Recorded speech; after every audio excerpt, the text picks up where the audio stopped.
The state executive, governor of state, राज्य का राज्यपाल।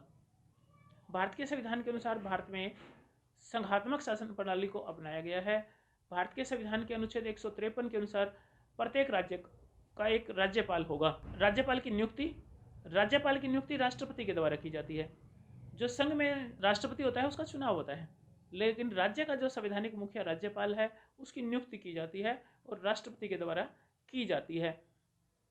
भारत का राष्ट्रपति केंद्रीय मंत्रिमंडल की सिफारिश पर राज्य में राज्यपाल की नियुक्ति करता है, लेकिन राज्यपाल की नियुक्ति से पूर्व सरकारी आयोग की सिफारिश के अनुसार ये परंपरा बन गई है कि जिस राज्य में राज्यपाल नियुक्त किया जाना है वो उस राज्य का नहीं होता, किसी अन्य राज्य के व्यक्ति को उस राज्य का राज्यपाल नियुक्त किया जाता है। लेकिन ऐसा भी नहीं है, अनेक बार ऐसा हुआ कि उसी राज्य के किसी व्यक्ति को उस राज्य का राज्यपाल नियुक्त कर दिया गया, लेकिन ये देखा जाता है कि उस राज्य की राजनीति में उसकी ज़्यादा दिलचस्पी न हो।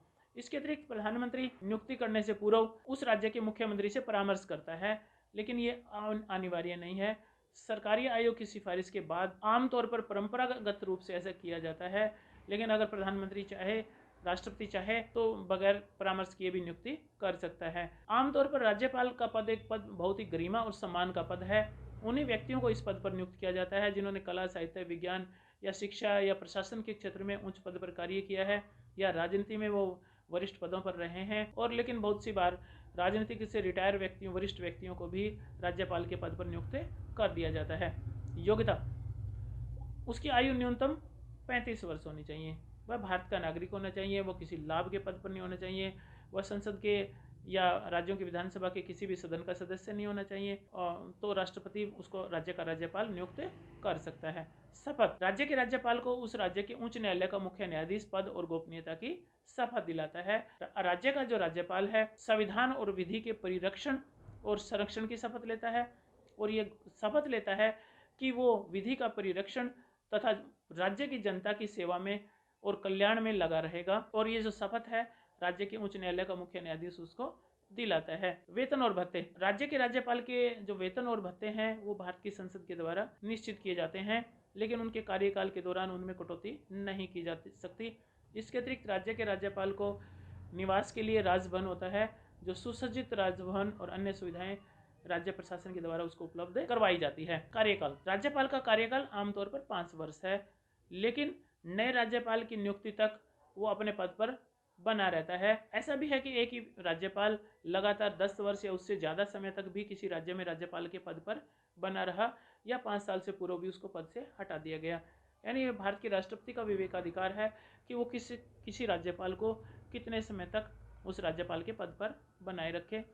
आमतौर पर अगर लोकसभा के चुनाव में नई सरकार आ जाती है तो पूर्व सरकार द्वारा नियुक्त राज्यपालों को अपने पद से हटने के लिए कह दिया जाता है, या उनके स्थानांतरण कर दिया जाता है, या उनको पद से भी हटा दिया जाता है, क्योंकि राज्यपाल केंद्र सरकार के प्रतिनिधि के रूप में एक तरह से राज्य प्रशासन में कार्य करता है। कार्य और शक्तियां, राज्य का राज्यपाल संवैधानिक मुखिया होता है, वह संवैधानिक प्रमुख होता है, वह राज्य प्रमुख होता है, सरकार प्रमुख नहीं होता। राज्य की जो सरकार का जो प्रमुख होता है वो राज्य का मुख्यमंत्री होता है। जिस प्रकार केंद्र में राष्ट्रपति और प्रधानमंत्री होता है, राष्ट्रपति नाम मात्र का शासक होता है, वास्तविक शासक प्रधानमंत्री होता है, उसी प्रकार राज्य प्रशासन में राज्यपाल नाम मात्र का शासक होता है, राज्य का मुख्यमंत्री वास्तविक शासक होता है, वो कार्यपालिका का मुखिया होता है।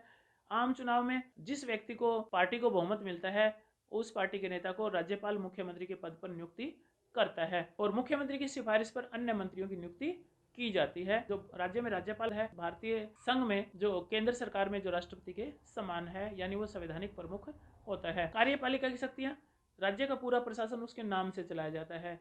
सभी बड़ी बड़ी नियुक्तियां, सारे नीतिगत जो फैसले हैं, राज्य में एडवोकेट जनरल है, राज्य लोक सेवा आयोग के सदस्य हैं। इसी प्रकार राज्य में जो उच्च न्यायालय के न्यायाधीश हैं उसकी नियुक्ति से पूर्व राष्ट्रपति राज्यपाल से परामर्श करता है। मंत्रियों की नियुक्ति है वो मुख्यमंत्री की सिफारिश पर वो करता है।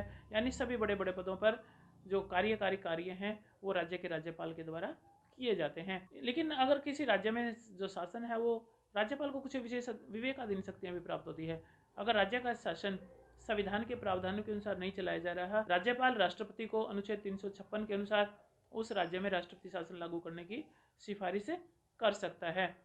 इसी प्रकार कुछ राज्यों में अनुसूचित जाति जनजाति के कल्याण के लिए विशेष प्रोविजंस किए गए हैं राज्यपाल के लिए, यानी राज्यपाल को विशेष शक्तियां दी गई हैं। वैधानिक शक्तियाँ, राज्य की जो विधानसभा जो कानून पास करती है, राज्यपाल की स्वीकृति से ही वो अधिनियम बन सकता है, विधि बन सकती है, कानून बन सकता है। राज्यपाल को राज्य की विधानमंडल का अंग समझा जाता है। जिन राज्यों में राज्य की विधानसभा के विधानमंडल के 2 सदन है, एक विधानसभा और दूसरा विधान परिषद और राज्यपाल, इस नाते राज्यपाल जो नए आम चुनाव के बाद विधानसभा का जो पहला अधिवेशन होता है उसको संबोधित करता है, विधानसभा का अधिवेशन बुलाता है और सत्रावसान करता है। और राज्यपाल को इसके अतिरिक्त कुछ वैधानिक शक्तियाँ और भी प्राप्त। अगर कोई राज्यपाल को ये लगता है विधानसभा द्वारा जो पारित बिल है उसको राष्ट्रपति की स्वीकृति दिया जाना आवश्यक है, तो वो राष्ट्रपति की स्वीकृति के लिए आरक्षित कर सकता है। इस बारे में वो मुख्यमंत्री के विचार नहीं करता, वो अपनी विवेकाधीन शक्ति का प्रयोग करता है। उसी प्रकार अगर राज्य की विधानसभा का अधिवेशन नहीं हो रहा है और राज्य में तुरंत किसी आवश्यक कानून बनाने की आवश्यकता है तो राज्यपाल अध्यादेश ऑर्डिनेंस जारी कर सकता है। उसकी स्थिति वही पावर होती है जो एक कानून की होती है, लेकिन विधानसभा उसको 6 सप्ताह में उसको स्वीकृति देती है अधिवेशन आरंभ होने के बाद, और नहीं तो वो रद्द हो जाता है। न्यायिक कार्य, राज्यपाल राज्य सूची के किसी विषय के ऊपर अगर किसी को सजा हुई है उस सजा को कम कर सकता है, लेकिन राज्यपाल किसी को सजा में कमी नहीं कर सकता। ये अधिकार राष्ट्रपति के पास है। तो हम कह सकते हैं कि जो राज्य स्तर पर जो कार्यपालिका है उसमें जो राज्यपाल है वो संवैधानिक प्रमुख है, राज्य प्रमुख है, सरकार प्रमुख नहीं है, और वो एक संवैधानिक पद पर काम करता है। सारा प्रशासन उसके नाम पर चलाया जाता है। आमतौर पर वो संवैधानिक प्रमुख के रूप में वो मुख्यमंत्री की सिफारिश से कार्य करता है। लेकिन जिस समय राज्य में अनुच्छेद 356 के अनुसार राष्ट्रपति शासन लागू कर दिया जाता है तो सारी वास्तविक शक्तियाँ उसके हाथ में आ जाती हैं। वो राष्ट्रपति के प्रतिनिधि के रूप में, वास्तविक शासक के रूप में कार्य करता है और राज्य के मुख्यमंत्री और मंत्रिपरिषद को उनके पद से बर्खास्त कर दिया जाता है। राज्य विधानसभा को भंग कर दिया जाता है या स्थगित अवस्था में कर दिया जाता है। उस समय उसको वास्तविक शासक के रूप में कार्य करने का अवसर मिलता है। केंद्रीय स्तर पर कभी भी राष्ट्रपति शासन नहीं लगाया जा सकता और केंद्रीय में जो राष्ट्रपति शासन कभी भी लागू नहीं हो सकता। वहाँ पर हमेशा ही राष्ट्रपति को सलाह देने के लिए एक प्रधानमंत्री और उसकी मंत्रिपरिषद होगी और राष्ट्रपति उसकी सिफारिश से काम करेगा। लेकिन राज्य के राज्यपाल को बहुत सी बार अनुच्छेद 356 के अनुसार जब राज्य में राष्ट्रपति शासन लागू हो जाए, अनुच्छेद 352 के अनुसार जब देश में आपातकाल की घोषणा कर दी जाती है, उस समय भी कुछ विशेष पावर्स राज्यपाल के पास से आ जाती हैं और वो केंद्रीय सरकार के प्रतिनिधि के रूप में उनका इस्तेमाल करता है। उसके बाद है राज्य की जो मुख्य कार्यपालिका, चीफ मिनिस्टर, राज्य का मुख्यमंत्री। भारत के संविधान के अनुच्छेद 163 में ये कहा गया है कि राज्यपाल को सहायता और परामर्श देने के लिए एक मुख्यमंत्री और मंत्रिपरिषद होगी और राज्यपाल मुख्यमंत्री और मंत्रिपरिषद की सलाह से या स्वयं शक्तियों का प्रयोग करेगा। मुख्यमंत्री की नियुक्ति राज्यपाल करता है, लेकिन राज्यपाल को उसमें विवेकाधिकार प्राप्त नहीं होता।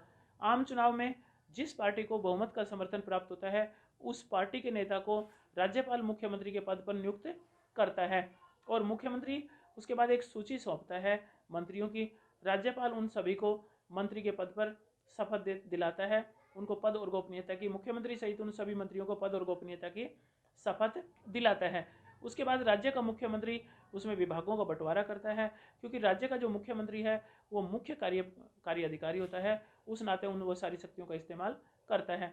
पदावधि, राज्य के मुख्यमंत्री का कार्यकाल निश्चित नहीं है। एक तरह से हम ये कह सकते हैं, भारत के संविधान में ये कहा गया है कि राज्य का मुख्यमंत्री राज्यपाल के प्रसाद पर्यंत अपने पद पर रहेगा, लेकिन यहाँ राज्यपाल का प्रसाद तब तक उसके साथ बना रहेगा जब तक उसके पास विधानसभा में बहुमत है। जिस दिन विधानसभा अविश्वास का प्रस्ताव पास कर देगी मुख्यमंत्री के खिलाफ, उस दिन राज्यपाल का प्रसाद समाप्त हो जाएगा, मुख्यमंत्री को त्याग पत्र देना पड़ेगा और नहीं तो राज्यपाल उसको बर्खास्त कर देगा। यानी यहाँ राज्यपाल के प्रसाद से अभिप्राय राज्य की विधानसभा में बहुमत के समर्थन से है। मंत्रिमंडल का अगला मुख्यमंत्री जो प्रमुख कार्य करता है वो कार्यकारी शक्तियों का इस्तेमाल करता है। राज्य में सभी सारे बड़े बड़े पदों पर नियुक्तियां करना है, नीतिगत फैसले करना है, सरकार का संचालन करना है, ये सारे के सारे कार्य वास्तव में मुख्यमंत्री करता है और राज्यपाल के नाम से किए जाते हैं। वास्तविक रूप से इन सभी शक्तियों का इस्तेमाल मुख्यमंत्री करता है। मंत्रिमंडल की बैठकों की अध्यक्षता करना है, मंत्रिमंडल के बीच में समन्वय करना है, विभिन्न अन्य विभागों के कार्यों में समन्वय करना है, अगर कोई मंत्री ठीक ढंग से काम नहीं कर रहा है उनके विभागों में परिवर्तन करना है, और अगर मुख्यमंत्री को ये लगता है कि कोई मंत्री सही काम नहीं कर रहा है, उसको पद से हटाया जाना आवश्यक है, तो उस मंत्री से उस त्याग पत्र देने के लिए कह सकता है या राज्यपाल से कहकर उस मंत्री को उस पद से भी हटवाने की सिफारिश से कर सकता है। इस मामले में मुख्यमंत्री राज्य की मुख्य कार्यपालिका की शक्तियों का वो एक तरह से इस्तेमाल करता है और सभी नीतिगत जो फैसले हैं वो मुख्यमंत्री करता है।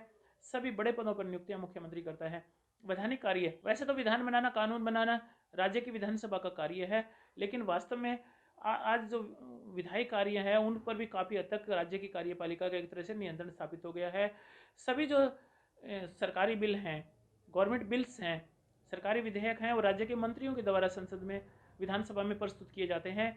और आमतौर पर जो सरकारी मंत्रियों के द्वारा जो प्रस्तुत बिल होते हैं वो विधानसभा में स्वीकृत भी हो जाते हैं, क्योंकि उनके मंत्रियों के पास, मुख्यमंत्री के पास, कार्यपालिका के पास क्योंकि बहुमत का समर्थन प्राप्त है, इसलिए वो सारे के सारे बिल पास हो जाते हैं। प्राइवेट मेंबर बिल कभी भी पास नहीं हो पाते। इसके अतिरिक्त बिलों की ड्राफ्टिंग का कार्य है, उनको प्रस्तुतिकरण का कार्य है, और बिल जब अंतिम रूप से जो स्वीकृति है वो राज्यपाल के द्वारा दिए जाने के बाद उनको लागू करने का कार्य भी मंत्रियों के द्वारा किया जाता है। इसके अतिरिक्त जो डेलीगेटेड लेजिस्लेशन है, प्रत्यागत विधायन है, वो सब कार्य भी मंत्रियों के द्वारा और उनके अधिकारियों के द्वारा किए जाते हैं। इसके अतिरिक्त राज्य में जो भी समस्याएं हैं, जन शिकायतें हैं, उनको सुनने का कार्य मुख्यमंत्री करता है, क्योंकि मुख्यमंत्री न केवल पार्टी का नेता होता है, सरकार का नेता होता है, जनता का भी नेता होता है। उस राज्य की सभी समस्याओं का हल करने की राज्य की जनता अपेक्षा करती है कि मुख्यमंत्री उन सारी समस्याओं का हल करे। जिस प्रकार केंद्रीय स्तर पर जो मुख्य कार्यपालिका प्रधानमंत्री होता है, उसी प्रकार राज्य स्तर पर जो मुख्य कार्यपालिका है वो राज्य का मुख्यमंत्री होता है। जिस प्रकार केंद्र में जो केंद्रीय मंत्रिमंडल है, मंत्रिमंडल रूपी जो जहाज है, उसका कप्तान प्रधानमंत्री होता है। केंद्रीय स्तर पर तारों के बीच में चंद्रमा प्रधानमंत्री है, उसी प्रकार राज्य मंत्रिमंडल में जो मंत्रिमंडल है, मंत्रिमंडल रूपी जो जहाज है, उसका कैप्टन है वो चीफ मिनिस्टर होता है, मुख्यमंत्री होता है। और राज्य के सभी कार्यों के लिए वो उत्तरदायी होता है, और वो प्राय जनता के कल्याण के लिए रत रहता है और कल्याणकारी राज्य की स्थापना करने में का पूरा प्रयास करता है, क्योंकि वो अपने कार्यों के लिए न केवल विधानसभा के प्रति उत्तरदायी है, जनता के प्रति भी उत्तरदायी है।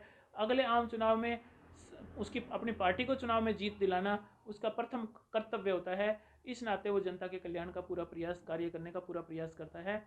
Thank you. जय हिंद।